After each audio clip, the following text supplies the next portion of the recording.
Narito ang iyong pang-araw-araw na horoscope para sa Virgo para sa araw ng March 16, 2026. Sa pagdating ng umagang ito ng March 16, mararamdaman mo ang isang napakalakas na udyok na ayusin ang bawat maliit na detalye ng iyong buhay upang masiguro na ang lahat ay tumatakbo ayon sa iyong mataas na pamantayan. Ang mga planeta ay nagbibigay sa iyo ng isang pambihirang talas ng isip at mabusising paningin na magagamit mo upang mahanap ang mga pagkakamali na hindi napapansin ng iba. Kaya naman ang iyong pagiging produktibo ay sadyang nasa rurok nito ngayong maghapon.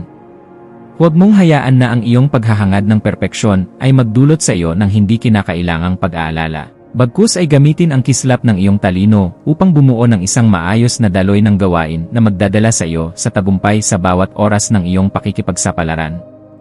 Pagdating sa iyong karera at mga tungkulin sa trabaho, ang petsang ito ay naghahandog ng isang napakahalagang pagkakataon kung saan ang iyong kakayahan sa pagsusuri at ang iyong dedikasyon sa pagbibigay ng kalidad na serbisyo ay lubos na mapapahalagahan.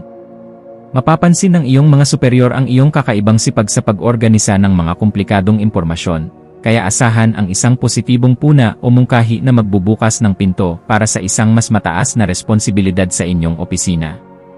Huwag kang mag-atubiling ibahagi ang iyong mga mabusising obserbasyon tungkol sa pagpapabuti ng sistema dahil ang iyong talino sa pagbuo ng mga praktikal na solusyon ay sadyang kailangan upang mapanatili ang kaayusan at dangal ng inyong buong pangkat. Ngayong maghapon,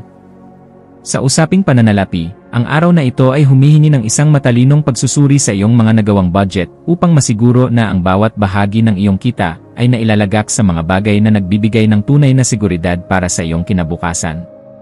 Maaaring may lumitaw na oportunidad para sa isang sideline o maliit na negosyo na may kinalaman sa serbisyo o kalusugan. Ngunit kailangan mong maging mabusisi sa pag-unawa sa bawat dokumento bago ka maglabas ng iyong pinaghirapang pondo para sa proyektong ito.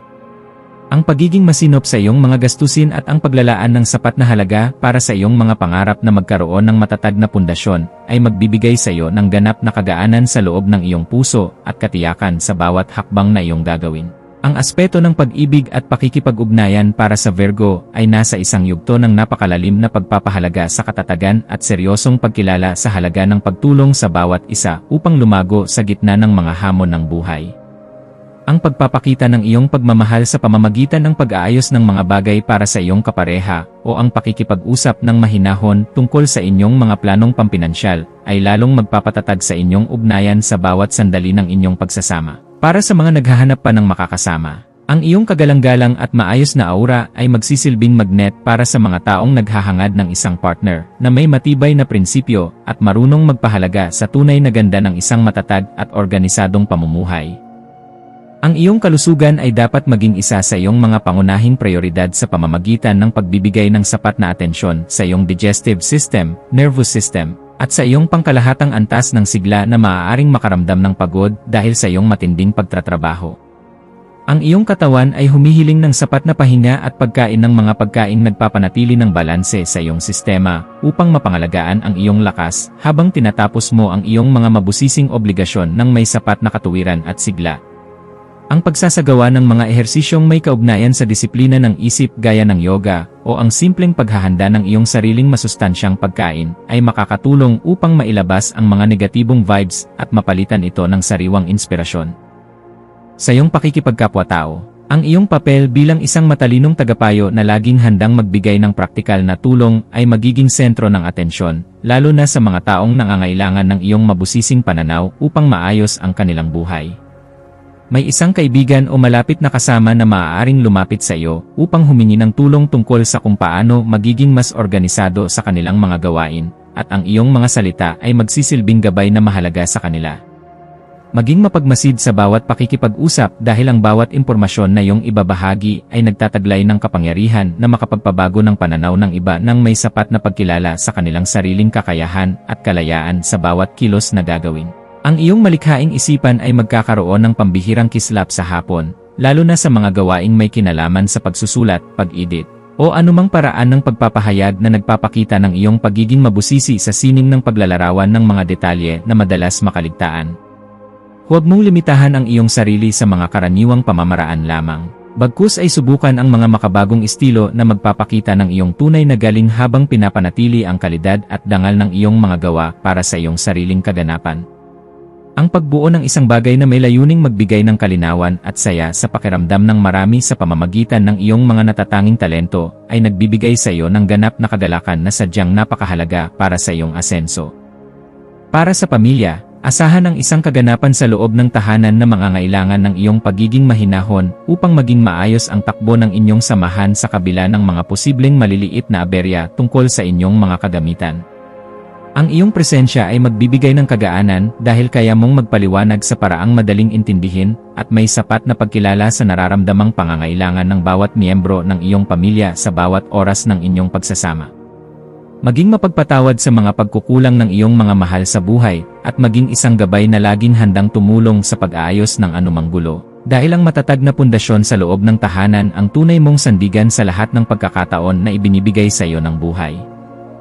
Ang iyong intuwisyon ay magsisilbing isang matalas na kumpas sa pagpapasya tungkol sa isang bagong oportunidad na may kinalaman sa iyong personal na paglago o sa pagpapaganda ng iyong sariling kasanayan sa pakikipag-ugnayan sa mga taong may mataas na disiplina. Kung may nararamdamang udyok na ayusin ang iyong mga kagamitan sa trabaho o bumili ng mga kagamitang magdadala ng higit na kaayusan sa iyong paligid, gawin ito ngayon dahil ang daloy ng enerhiya ay pabor sa mga gawaing nagdadala ng bagong simula.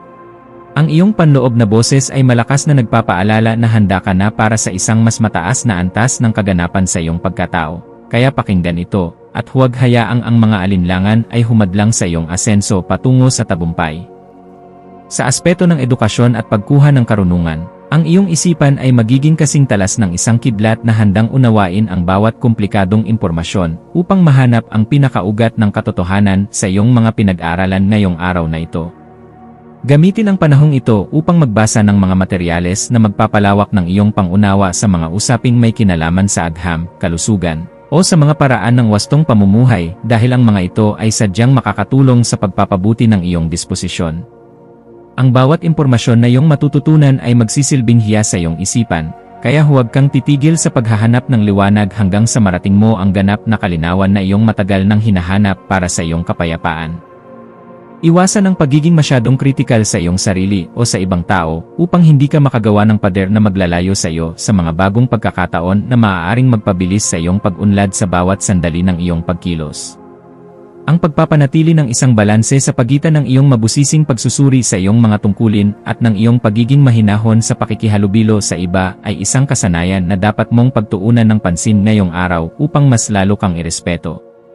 Ang pagpili sa kung ano ang nakakabuti sa iyong pangmatagalang mithiin nang hindi isinasakripisyo ang iyong mga prinsipyo ay magbibigay sa iyo ng mas mabilis na resulta at mas malalim na kagalakan sa bawat sandali ng iyong pakikipagsapalaran sa mundong ito. Ang iyong espiritual na aspeto ay nangangailangan din ng pagkalinga sa pamamagitan ng paghahanap ng sandali ng katahimikan sa gitna ng iyong abalang schedule upang muling makakonekta sa iyong panloob na lakas na nagbibigay ng direksyon sa iyong buhay. Ang pagninilay-nilay tungkol sa iyong mga tunay na hangarin para sa isang makabuluhang pamumuhay na puno ng kislap ng katotohanan ay magbibigay sa iyo ng sagot kung bakit kailangan mong maging matatag at kung paano mo magagamit ang iyong talino para sa kabutihan. Ang pagpapasalamat sa bawat biyaya, maliit man o malaki, na iyong natatanggap ay magbubukas ng pinto para sa mas marami pang milagro, kaya panatilihin ang iyong integridad at ang iyong pagiging marangal sa lahat ng pagkakataon na ibinibigay sa iyo. Maging mapagmasid sa mga dokumento, email, o mga mensaheng iyong matatanggap ngayong hapon, lalo na ang mga may kinalaman sa iyong mga personal na proyekto, kontrata sa trabaho, o mga usapin na may kinalaman sa iyong kalusugan, at siguraduhin na naintindihan mo ang bawat detalye. Ang paghingi ng payo sa mga taong may sapat na karanasan sa iyong larangan o sa iyong mga mentor ay isang matalinong hakbang na dapat mong gawin upang maprotektahan ang iyong mga interes at ang iyong pinaghirapan sa loob ng mahabang panahon. Ang pag-iingat sa ganitong mga usapin ay magbibigay sa iyo ng kapanatagan na ang iyong mga hakbang ay nasa loob ng katuwiran at hindi ka malalagay sa alanganin dahil lamang sa kakulangan sa mabusising pagsusuri sa bawat pahina.